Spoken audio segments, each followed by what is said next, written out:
we're about to get hammered by rain. So this big squall came through, actually hit 45 knots. All we've got out is the staysail and a bit of mizzen. I can't actually reef the mizzen, it's so strong.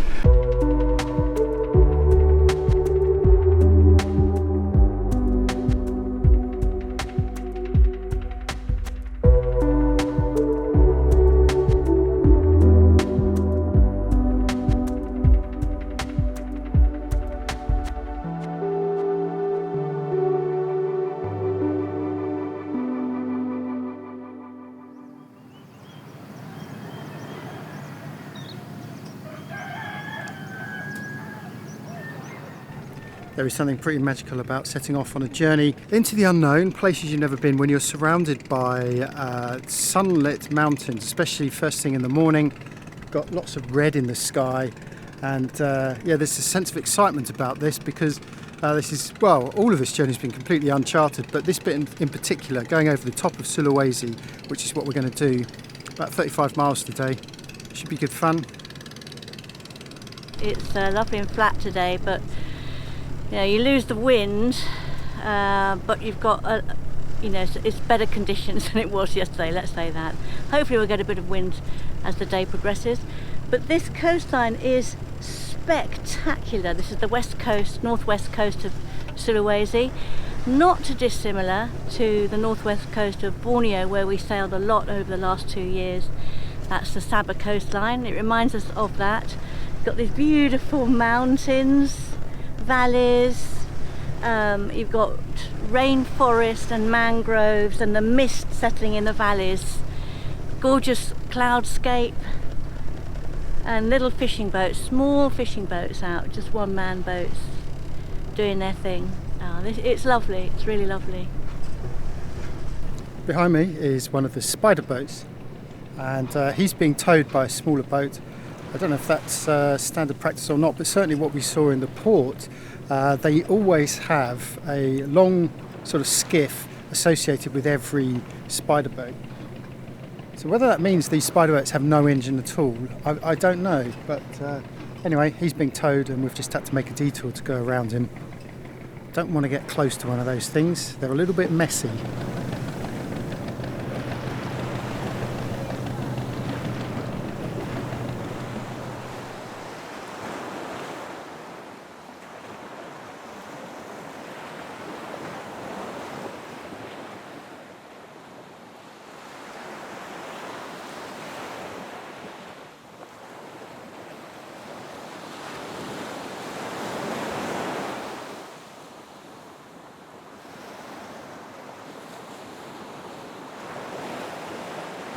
So this is the last bit of northerly we're doing as we come up inside a reef up a channel, and when we come out the other end it's probably going to start getting a bit rolly again as we turn the corner and start going over the top of Sulawesi.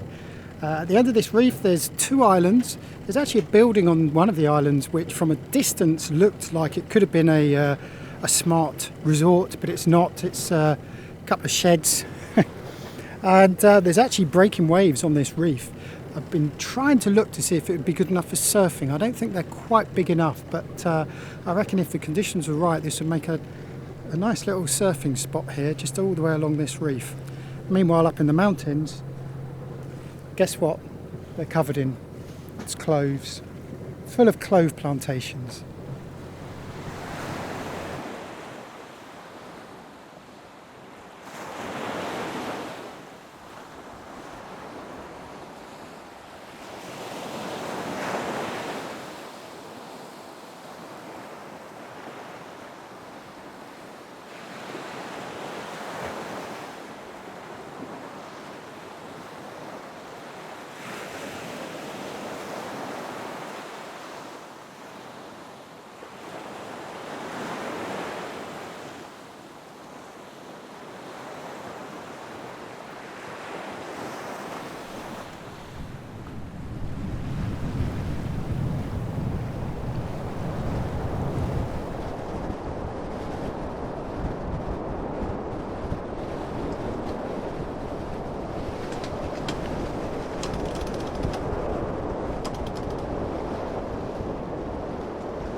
Okay, we're about to get hammered by rain. So this big squall came through, actually hit 45 knots. All we've got out is the staysail and a bit of mizzen. I can't actually reef the mizzen, it's so strong, but we're just cruising along at 4 or 5 knots, hoping that this will blow through before we get to our anchorage.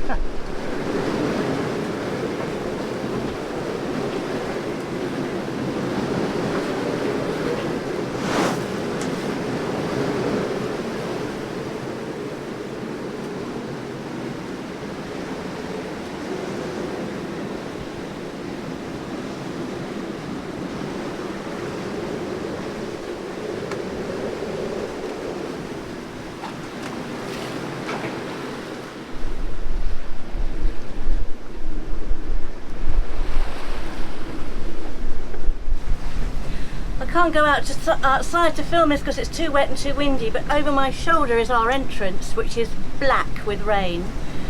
But you can see the edge, so we're just trying to go as slowly as we can to get there after that rain has passed so that we can see in. I mean, we've got our charts, we've got the satellite, but none of us want to go in while it's looking like that, just black. Clear blue skies behind, so just biding our time and hoping we don't speed up, and it speeds up and we slow down.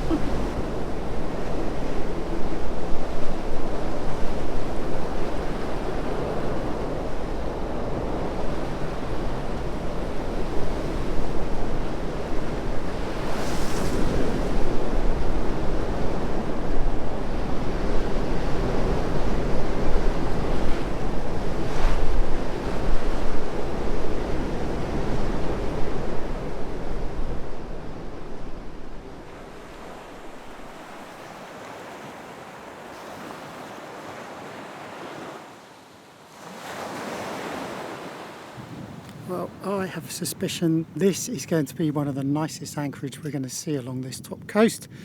Most of it's quite exposed, but this one is a little estuary inside a reef. And as you can see, it is flat calm. We've got a bit of catabatics coming over the top there, whipping around. But this almost reminds me of Turkey, actually. And you saw the church as we came in, little mosque, one village there. Muslim village there, Christian village there probably, but look at this. I mean, it's just, what a respite from that weather we had coming in, eh? Over 40 knots of wind. Whoo-wee.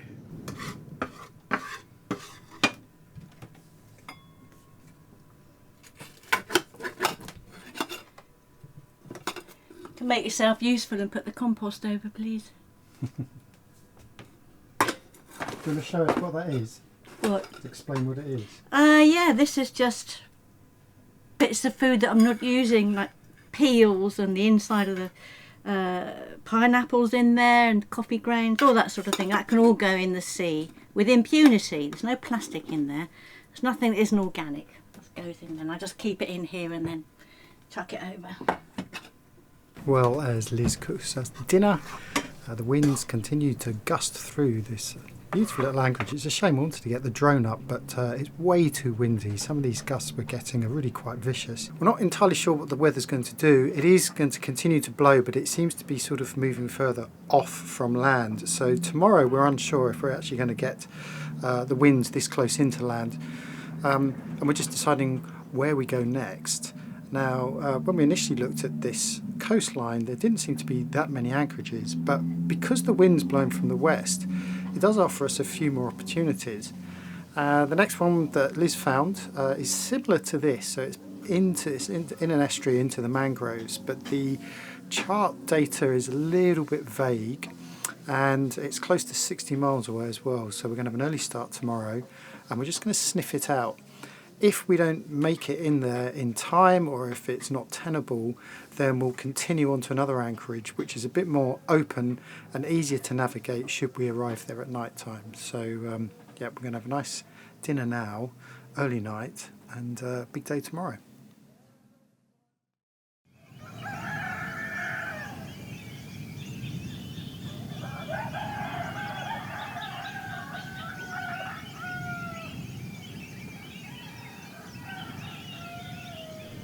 Right, just had to negotiate that reef to get us out of that wonderful anchorage.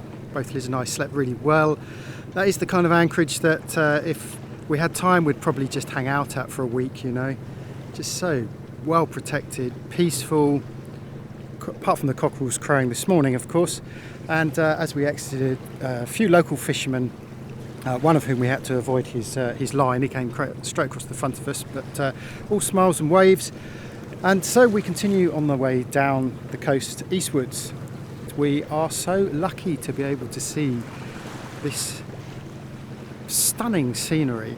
We've got these the usual sort of morning mist hanging on the bottom of the foothills of the mountains, which are layered, and they get sort of paler and paler as you look behind each mountain range. Yeah, it's beautiful. It's not much wind at the moment, having to motor, and not going particularly fast either, so I'm not sure if our ambitions to do that 60-70 mile course today are actually going to transpire. It could be that we tuck in after 35 miles, but let's see how we get on.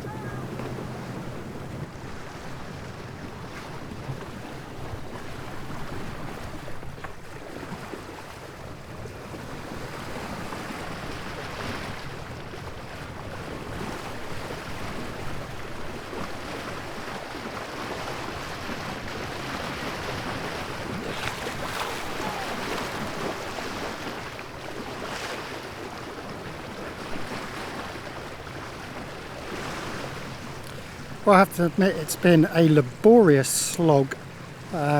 Speed was dropping down to 2.5 knots. We're sort of basically averaging 3, and we've now just managed to pick up, and occasionally we're hitting 4. As you can see, there's no wind, but we have dolphins. Dolphins guaranteed to always raise a smile no matter where you are. We had a couple, and then we had 4, and we can see more in the distance sort of over there, and they seem to be coming over to join them. So that makes up for an otherwise very boring motor. Yeah.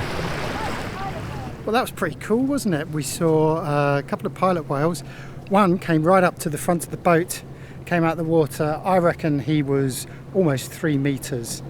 Very, very big, with a sort of mottled grey colour to him.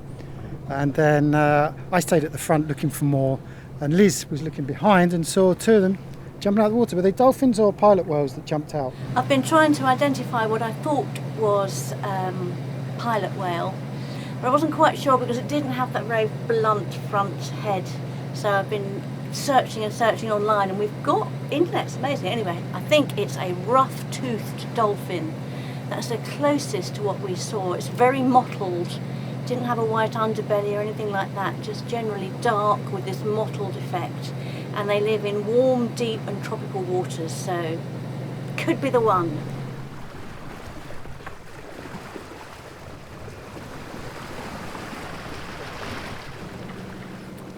Behind me is Tanjung Kandi, it's called, and this is the promontory that comes over the top from dividing the bay that we've just slogged across at 3.5 knots into the next big sort of section. And we're going to head to a place called Leok, which actually sort of comes around underneath, which is just as well because we have got a bit of northerly swell. The good news is our speed has picked up. We're now hitting consistent 5 knots. It's 2:30 in the afternoon, and I'd say we've probably averaged 3.5 for pretty much most of the journey. What wind there is still on the nose, of course. So yeah, we're going to get round the corner and see what's what, and see if Leok has good enough protection from this swell, which I'm hoping it should do.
anything to say?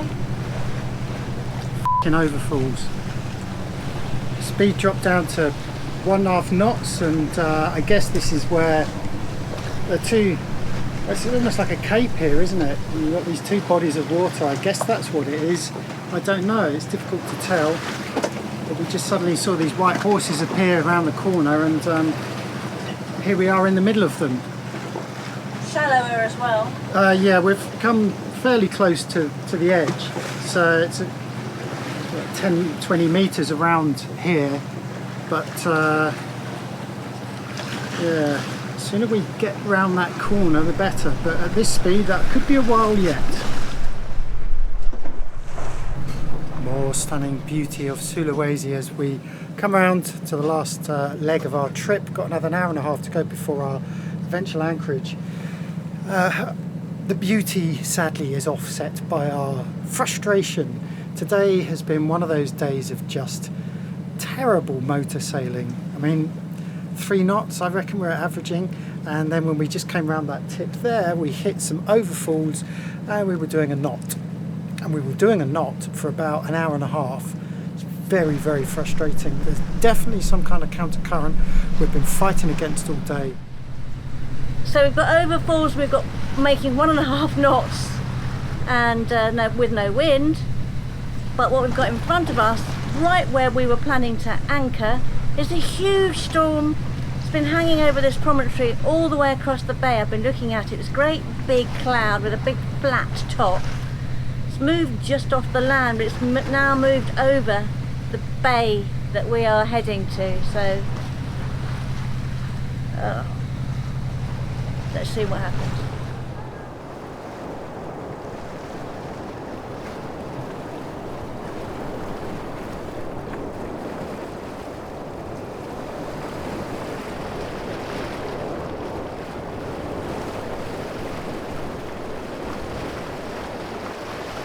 We're now on the home stretch. Now our main concern now is this swell. We've got this northerly swell that's coming in, and the anchorage is just a little bit tucked in, I think, as I said earlier, but it remains to be seen whether it's going to give us any kind of protection from the swell. If it's a little bit rocky and rolly, we'll put up with it. The main thing is, of course, those squalls, but there's definite protection from squalls at this next anchorage. So, God, it's been 10 hours. Shouldn't take this long to do this trip, which is only about 35 miles, believe it or not.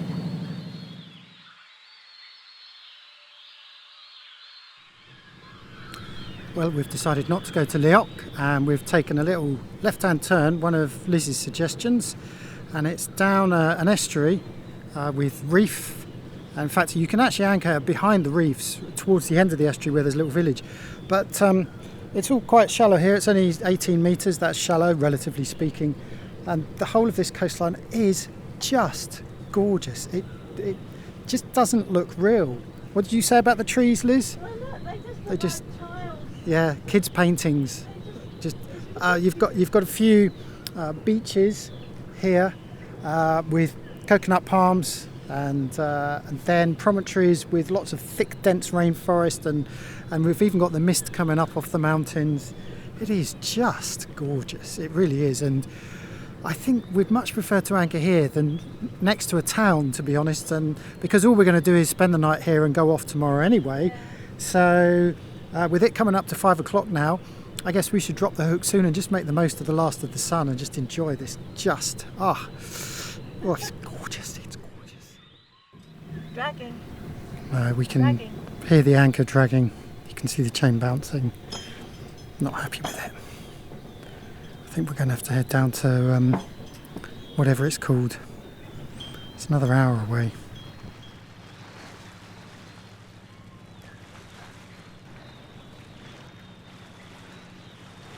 So here we are, this is Leok. This is where we're going to be dropping the hook in about 10 minutes, just in time to get the last of the light. It actually looks brighter on camera, it's not. The sun has already set. And they've broken fast as well. You could hear the call to prayer. So everyone's busy eating away, having fasted for the day. And we are knackered. It's been 12 hours. It's a 12-hour workout we've done. and we're very tired, and so this is going to be the last vlog entry for today. Thank you very much. Have a good night. Bye.